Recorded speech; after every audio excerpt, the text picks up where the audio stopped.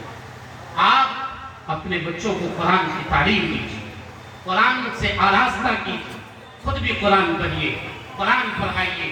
اگر آپ کے گھر میں قرآن نہیں پڑھا جاتا ہے، کسی عالم سے، کسی حافظ سے، وہاں کے امام سے رابطہ کیجیے اور وہ آپ کے گھر میں کبھی قرآن پڑھ دیا کرے۔ تب تک آپ قرآن سیکھ لیجیے۔ یہ نہیں کہ سب دن بلا کر ہی پڑھانا ہے تاکہ ہماری روزی روٹی چلتا رہے، نہیں۔ ہمارے بولنے کا مقصد یہ ہے کہ آپ قرآن بلا کر پڑھائیے تاکہ کچھ دن وہ پر ہیں، پھر آپ ان سے سیکھ لیجیے تاکہ آپ خود قرآن پڑھیں۔ یقین مانیے، جو آدمی ٹو کر، جو اٹک کر قرآن پڑھتا ہے، اللہ کے رسول نے فرمایا اللہ اسے دوہرا ثواب دیتا ہے، ایک مشقت کا، محنت برداشت کرنے کا، اور ایک قرآن کریم کے پڑھنے کا۔ ایک حرف اگر آپ پڑھیں گے آپ کو 10 نیکی ملے گی۔ آپ بتائیے ان بچوں نے کتنے حروف پڑھے ہوں گے؟ کیا 1 2 3 1 لاکھ 2 لاکھ 3 لاکھ؟ آپ پوچھ لیجئے۔ ایک صفحہ اگر اسے یاد کرنا ہے تو ایک صفحے کو یاد کرنے کے لیے اسے کم سے کم 50 سے 100 بار پڑھتا ہے، اور پھر دور کرنے کے لیے بھی پھر 20 سے 25 بار، پھر اس کو پڑھتے رہنا ہے۔ قرآن کے کیا معنی ہیں؟ قرآن کے معنی ہے مقروء، جو پڑھا جائے، بار بار پڑھا جائے، جسے بار بار پڑھا جاتا ہے اسی کو قرآن کہتے ہیں۔ ہم بار بار پڑھتے نہیں، بتائیے قرآن کیسے؟ ضرورت اس بات کی ہے کہ ہم نے آپ کے سامنے جو باتیں رکھی ہیں اور ہم سے پہلے کئی علماء کرام نے رکھی ہیں، خود ہمارے رفیق محترم حضرت مولانا کوثر کلام اشرف صاحب دامت برکاتہم، جو نہایت سنجیدے اور نہایت نیک اور بہت فعال اور متحرک ہیں، انہوں نے بھی آپ کے سامنے بات رکھی ہے، دیگر علماء کرام نے بھی رکھی ہے۔ ان کی باتوں کو بھی اپنے دل میں جگہ دیجئے اور اس پر عمل کیجئے۔ انشاءاللہ دین اور دنیا دونوں کی کامیابی ہماری مقدر بنے گی۔ اللہ تعالی ہمیں بھی اور آپ تمام حضرات کو کہنے اور سننے سے زیادہ عمل کرنے کی توفیق عطا فرمائے، آمین یا رب العالمین۔ ربنا تقبل منا انك انت السميع العليم وتب علينا انك انت التواب الرحيم۔ اقبال بڑا اپدیشک ہے، من باتوں میں موہ لیتا ہے، گفتار کا یہ غازی تو بنا، کردار کا غازی بن نہ سکا، مسجد تو بنا لی شبر میں، ایمان کی حرارت والوں نے، من اپنا پرانا پاپی ہے، برسوں میں نمازی بن نہ سکا۔